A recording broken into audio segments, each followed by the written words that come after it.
মেঘালয় ট্যুরের 4 নম্বর দিনে আমাদের ট্যুর প্ল্যান ছিল চেরাপুঞ্জি থেকে ডাউকি হয়ে মাওলিংলং ভিলেজে পৌঁছানোর। কিন্তু আগের দিন ডবল ডেকার রুট ব্রিজ ট্রেকিংয়ের ধাক্কা সামলাতে যাত্রা শুরু করতেই বেশ কিছুটা দেরি হয়ে যায়। তাই ডাউকি সেদিনের জন্য পোস্টপন করে আরেকবারের জন্য চলে আসি সেভেন সিস্টার ফলসটি দেখতে। কারণ আগের দিনে মেঘ থাকার জন্য ভালো করে দেখতে না পাওয়ার আক্ষেপটি মন থেকে কিছুতেই সরাতে পারছিলাম না।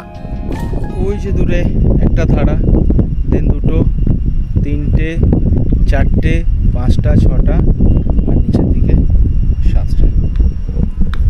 এই হচ্ছে সেভেন সিস্টার ফলস। এরপর ব্রেকফাস্ট করতে চলে আসি চেরাপুঞ্জির সব থেকে বড় অনলি ভেজ রেস্টুরেন্ট অরেঞ্জ রুটে। আচ্ছা, এদিকটা অরেঞ্জ রুট। আপনারাও ট্রাই করতে পারেন। আমি আগে ট্রাই করি, তারপর বলছি আপনাদেরকে। এখানে আছে, এতে আছে, এটাই আজকের লিস্ট। ছোলে ভটোরে, পুরি সবজি,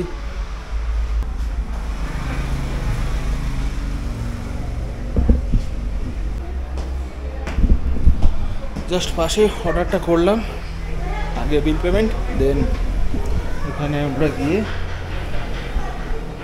জমা দেবো। বাহ, দেখুন এখান থেকে ভিউটা। খাবারটা অর্ডার করেছি, আসুক। আপাতত আপনাদের এখান থেকে টেরেসটা একটু দেখাই।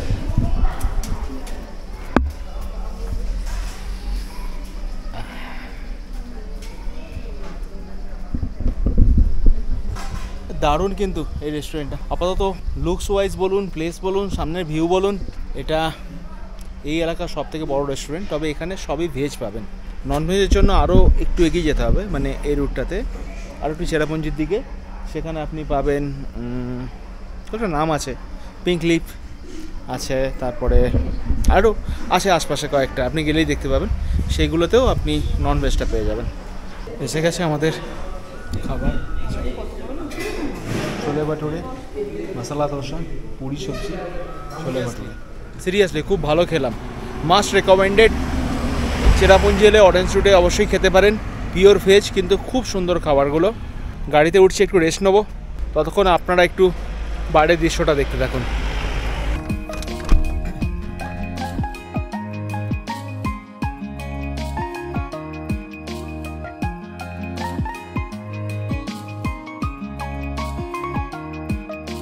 আজকের ট্যুরে আমাদের অন্যতম প্রধান গন্তব্য ছিল রিওয়াই ভিলেজে অবস্থিত একটি লিভিং রুট ব্রিজ, যেটি মাওলিংলং ভিলেজ থেকে মাত্র 3 কিলোমিটার দূরে অবস্থিত।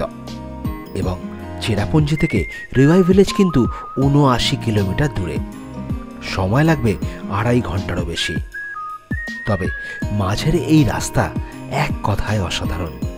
আপনি যদি রাইড অথবা ড্রাইভ এনথুজিয়াস্ট হন, তাহলে এই রাস্তা আপনার কাছে স্বর্গ।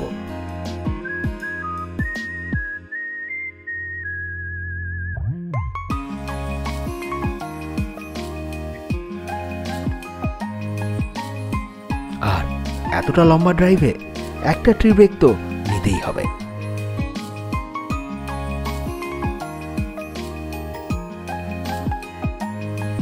একটু রেস্ট নিয়ে নিলাম। আপনারা সারাউন্ডিংস দৃশ্যগুলো দেখলেন। একটা জায়গা, আননোন প্লেস, এখানে দাঁড়িয়েছে একটু চা ব্রেকের জন্য। তবে চাটা আমি এখানে বসে খাবো না, বাইরেটা গিয়ে খাবো, একটু দাঁড়িয়ে দাঁড়িয়ে। কেন? চলো।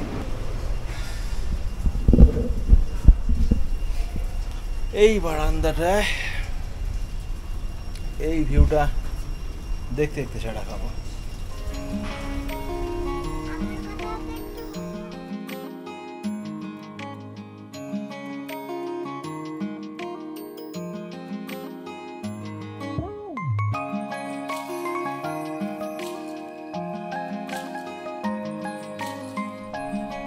চলেছি লিভিং রোড ব্রিজ দেখতে।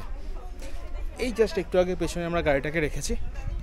এখান থেকে মোটামুটি আপনার 1 কিলোমিটার মতন রাস্তা। চলো দেখি लिव्हिंग रोड ब्रिज.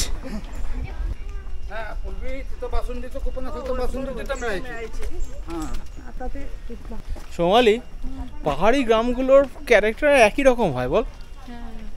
আর এখানে তোর মনে হচ্ছে আমাদের নর্থ বেঙ্গলের কোনো একটা গ্রামে ঘুরছি. মেঘালয় কিন্তু সব জীবন্ত, মানে মেঘালয়ে জীবন্ত মানুষ আমরা, জীবন্ত সব কিছু.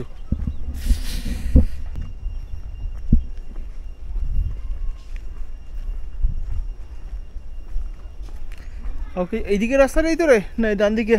বুঝতে পারছি না কোন দিকটা. গাইড করার তো কিছু নেই, কোনো বোর্ডও দেখছি না.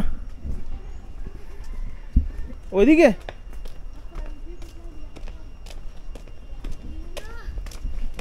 लिविंग रूट बीच उस तरफ. लिविंग रूट बीच. यस उस तरफ. Okay, thank you. দেখলেন তো, ভুল রাস্তায় চলে যাচ্ছিলাম. এইদিকে চলো, রাজু কাকাই সব জানে. এই তো লিভিং রোড ব্রিজ. এতক্ষণ পরে একটা এই দেখতে পেয়েছি.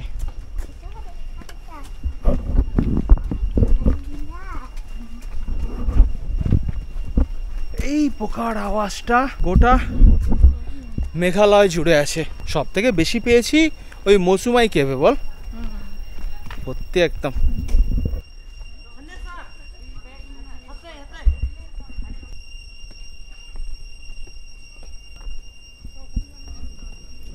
মেঘালয় এসছো, কোনো একটা জায়গায় কোনো একটা স্পট দেখতে যাচ্ছ আর সিঁড়ি টপকাবে না, এটা হতেই পারে না. তো যাই হোক, বারবার মাথায় আসছে গতকালের ডবল ডেকার রুট ব্রিজ ট্রেকটা. ওটা যখন করেছো তো বাকিটা কোনোটাই প্রবলেম না.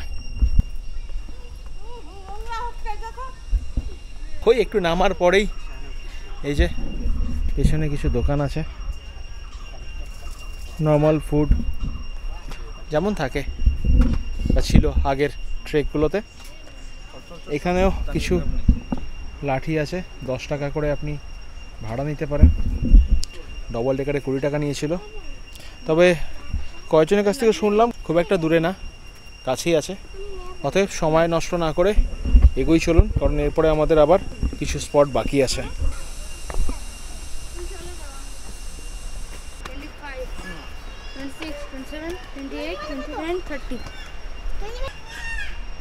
এখানে কোনো এন্ট্রি ফি নেওয়া হয়নি, শুধুমাত্র আপনার হয়তো পার্কিং চার্জটা নেওয়া হবে.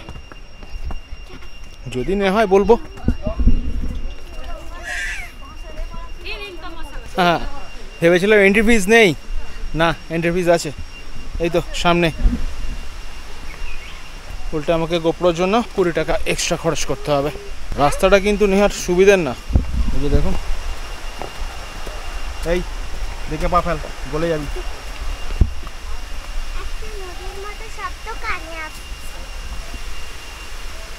এই তো এসে গেছি লিভিং রুট ব্রিজ. এটা খুব কাছাকাছি, সিরিয়াসলি. এটা আসতে এতটা কষ্ট করতে হলো না.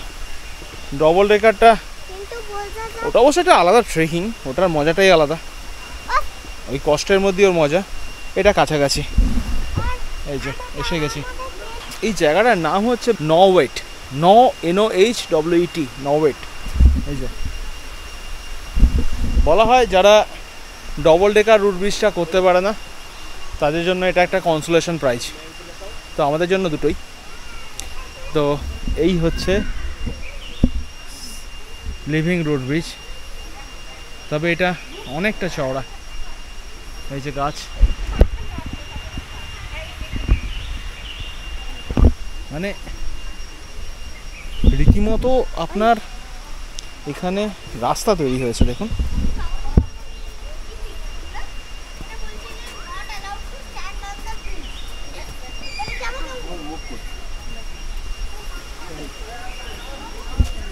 আমি তো ভাবছি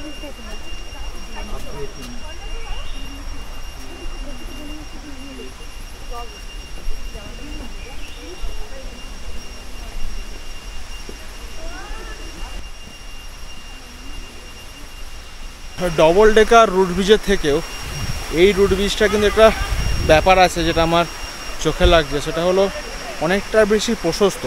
এবং খুব ভালোভাবে শিকড়গুলো দিয়ে বীজটা তৈরি হয়েছে সেটা কিন্তু খুব ভালো করে বোঝা যাচ্ছে। এটা আসুন নিজের চোখে দেখে যান। যেমন ব্রিজটা সুন্দর তেমনি এখানে চারদিকে জলটা খুব ক্লিস্টার ক্লিয়ার, একদম জলের নিচে পর্যন্ত সবটা দেখা যাচ্ছে।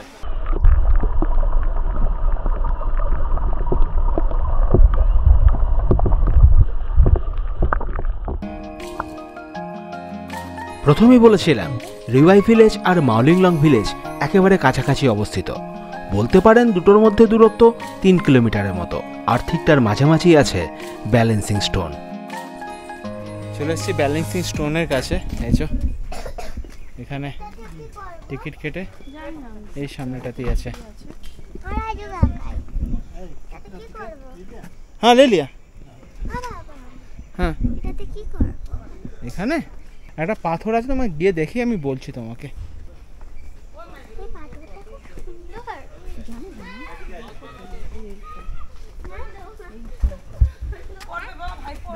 ঠিক আমার পেছনে ব্যালেন্সিং স্টোন, একটা এত বড় পাথর একটা ছোট্ট পাথরের ওপরে ব্যালেন্স করে দাঁড়িয়ে আছে, এটাই আর কিছু না।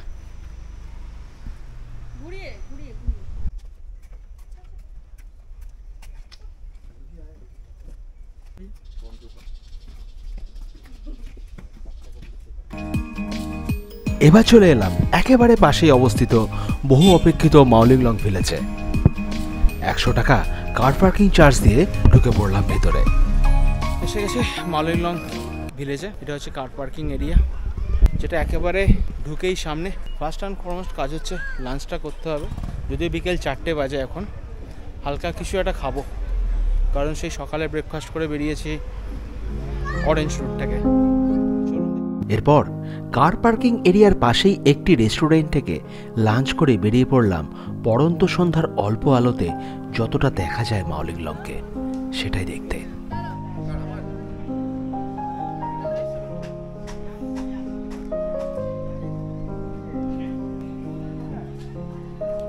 লাঞ্চটা কমপ্লিট করতে অনেকটা বেড়ে গেছে, প্রায় 4:45। 4:43। আলো নেভার আগে যতটা সম্ভব একটু ঘুরে দেখি গ্রামটাকে।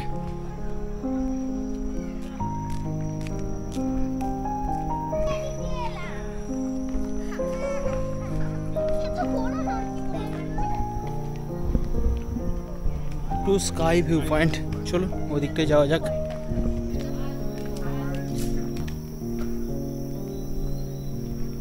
ঠিক ওই ঘাট থেকে নেমে এসছে।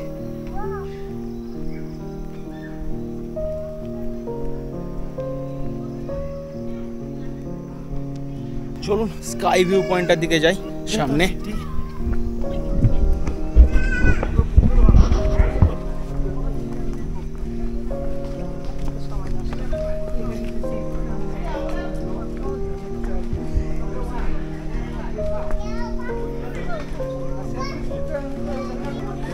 এইটাই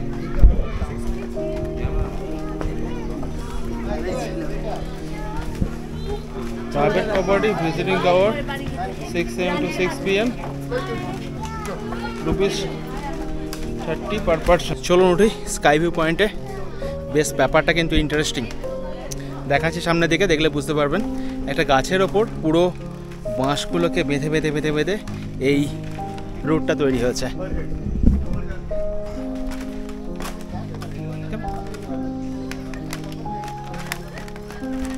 ধীরে ধীরে পাটা কিন্তু স্লিপ করতে পারে যে কোনো মুহূর্তে। হাতে তো আবার ক্যামেরাটা ধরে না, অসুবিধা আছে। মোটামুটি সবাই নেমে গেছে, এবার আমি আস্তে আস্তে একা একা উঠছি। একটু ধরে উঠতে হবে তো, তাই উঠতে উঠতে আর কথা বলতে পারছি না। জাস্ট ভিডিওটা দেখুন।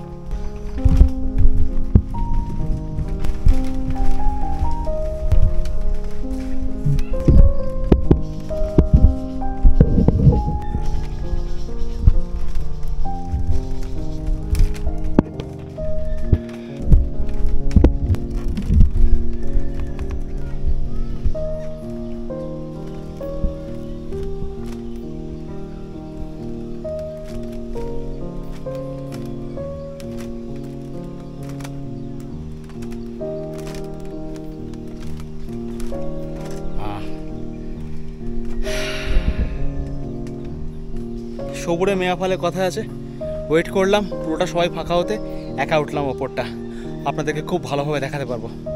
দেখুন সামনের দিকটা। আচ্ছা প্রথমে বলে দিই, এই যে একটা মাচা করা আছে এখানে, এই রাস্তা দিয়ে আসতে হয়েছে, আর এই হচ্ছে সামনের ভিউ।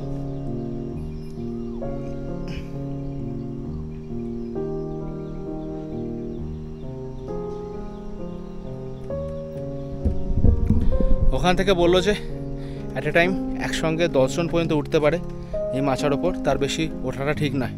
তবে ব্যাপারটা কিন্তু টোটাল ভয়াবহ, কারণ পুরো গাছটাকেই মানে গাছটার ফাঁকে ফাঁকে ফাঁকে ফাঁকে এই করা আছে এটাকে, পুরো ট্রেলটাকে, মানে এটা একটা রিয়েল ক্যানাপি ওয়াক বলতে পারেন। আচ্ছা এখান থেকে দেখুন সামনে চাঁদটা দেখা যাচ্ছে, ওই যে দেখুন সন্ধে নামছে। আচ্ছা দেখা তো হয়ে গেল, এই যে সামনের ভিউগুলো, সন্ধে নামছে, এবার আমাকে নামতে হবে, একটু সাবধানে ধরে ধরে নামবো। কিছুটা দেখাচ্ছি আপনাদেরকে নামাটা, তারপরে আমি অফ করে দেবো ক্যামেরাটা। চলুন নামা যাক, এই বরাবর নামবো। সমস্যা হচ্ছে যে সবাই না নেমে নেমে এটা স্লিপারি হয়ে গেছে, যার ফলে দু হাতে ধরাটা খুব দরকার সামনের এই পাশের বাঁশগুলোকে। তো আমি অন্ধকার নেমে এসছে, স্কাই ভিউ পয়েন্ট থেকে জাস্ট একটু পাশেই আছে আমার যে হোমস্টেতে বুক করেছি, সেটা হচ্ছে আইলাজং হোমস্টে। তো এখানে ফোন নাম্বারও দেখতে পাচ্ছেন, যদি এখানে থাকতে চান বুক করতে চান তাহলে ডাইরেক্ট ফোন করে নিতে পারেন। চলুন এবার আমরা চেক ইন করি। আইলাজংয়ে যে রুমটাতে আমরা আছি সেটা দেখিয়ে দিই আপনাদেরকে। ছোট রুম,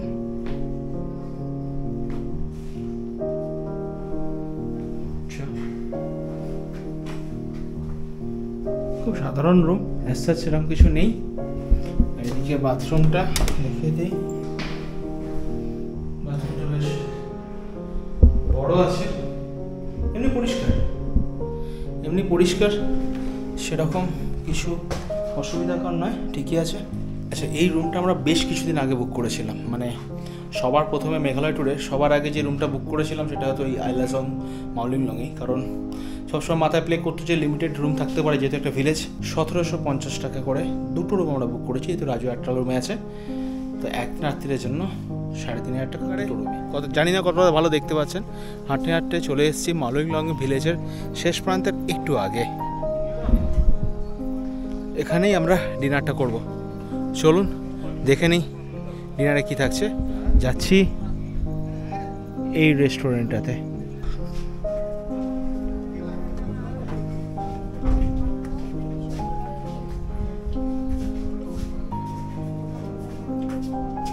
এখানে ম্যাক্সিমাম হোমস্টেতে কোনো ফুডিং সিস্টেম নেই, যেটা আছে ভেতরের দিকে কিছু রেস্টুরেন্ট আছে। ভাতটা খুঁজছিলাম না, রুটি খুঁজছিলাম, তো এখানে আমি অর্ডারটা প্লেস করে দিলাম। এখানে আগে অর্ডারটা প্লেস করতে হবে, তারপরে আপনি কিছুক্ষণ পরে পাবেন। থালি হলে হয়তো পেয়ে যাবে, রাইস হলে, রুটি হলে একটু আগে অর্ডার প্লেস করতে হবে। একটু পরে এখানে ডিনারটা করে নেবো। এখন রাত্রির 8টা বাজে, আধ ঘন্টা পরে আমরা ডিনারটা করে নেব।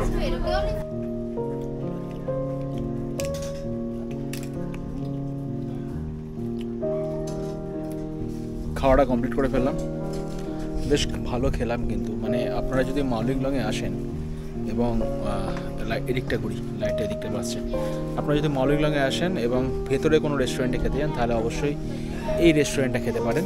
মানে আমি দেখালাম একটু আগে রেস্টুরেন্টের বাইরে থেকে, ওই রেস্টুরেন্টটা খেতে পারেন, ওটা ভালো। কালকে একটা মর্নিং ওয়াক করবো এই মাউলিংলং ভিলেজে, আর তারপরে চলে যাবো ওদিক থেকে ডাউকি রিভারে, সেটা একটা আলাদা এপিসোডে দেখাবো আপনাদেরকে। তাহলে চলুন আজকের মতন গুড নাইট, আর এই ব্লগটা এখানেই শেষ করছি। ততদিন সবাই ভালো থাকবেন, কারণ লাইফ অলওয়েজ বিউটিফুল, বাকিটা আপনার দৃষ্টিভঙ্গি। টাটা।